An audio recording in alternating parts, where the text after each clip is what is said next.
അങ്ങനെ ജാസ്മിനും ഗബ്രിയും ഇന്നലെ പങ്കുവെച്ച അവസാനത്തെ വ്ളോഗ് ഉണ്ടായിരുന്നു. ജാസ്മിന്റെ യൂട്യൂബ് ചാനലിലാണ് പങ്കുവച്ചത്. ആ വീഡിയോ ഇപ്പോൾ 3 ലക്ഷത്തിൽ കൂടുതൽ കാഴ്ചക്കാരാണ് കണ്ടിട്ടുള്ളത്. നിരവധി ലൈക്ക് വരുന്നുണ്ട്. സാധാരണ ഇവർക്ക് വരുന്നത് പോലെ ഇഷ്ടം പോലെ കമന്റുകളും വരുന്നുണ്ട്. എന്തായാലും ആ വീഡിയോ ഇപ്പോൾ പെട്ടെന്ന് വൈറലായിട്ടുണ്ട്. ഒരു ദിവസം കൊണ്ടാണ് 3 ലക്ഷത്തിൽ കൂടുതൽ ആളുകൾ ആ വീഡിയോ കണ്ടിട്ടുള്ളത്. ജാസ്മിന്റെ പുതിയ മേക്ക് ഓവർ കാര്യങ്ങളൊക്കെയാണ് ആ വീഡിയോയിൽ മെയിനായിട്ട് കാണിച്ചിട്ടുള്ളത്. അതുപോലെ തന്നെ ജാസ്മിൻ ഒരു പറക്കുന്ന അണ്ണാന് പാർസൽ വരുന്നുണ്ട് എന്ന് പറഞ്ഞിരുന്നു ഈ വീഡിയോയുടെ ഇൻട്രോയിൽ. അപ്പോൾ അതിനെ കാണിക്കുന്നുണ്ട്.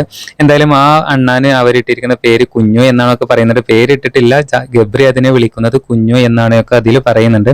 എന്തായാലും ആ അണ്ണാനെ വാങ്ങിക്കാനായിട്ട് പോകുന്ന വീഡിയോസ് കാര്യങ്ങളെല്ലാം ആ വീഡിയോയിൽ ഉൾപ്പെടുത്തിയിട്ടുണ്ട്.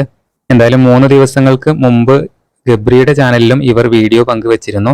എന്തായാലും ഇപ്പോൾ ജാസ്മിനും ഗബ്രിയും യൂട്യൂബിൽ പഴയ പോലെ കൂടുതൽ ആക്റ്റീവായി വരുന്നുണ്ട്. ഇന്നലെ പങ്കുവച്ച വീഡിയോക്ക് താഴെ നിരവധി കമന്റുകളാണ് വന്നിട്ടുള്ളത്. ആ കമന്റുകൾ ഏറെ ശ്രദ്ധേയമാണ്. അവരുടെ ചാനലിൽ പോയി നോക്കിയാൽ കാണാവുന്നതാണ്. വളരെ ശ്രദ്ധിക്കപ്പെടുന്ന ഒരുപാട് കമന്റുകൾ ആ വീഡിയോക്ക് താഴെ വന്നിട്ടുണ്ട്. പുതിയ അപ്ഡേറ്റുകൾക്ക് നമ്മുടെ ചാനൽ സബ്സ്ക്രൈബ് ചെയ്യൂ.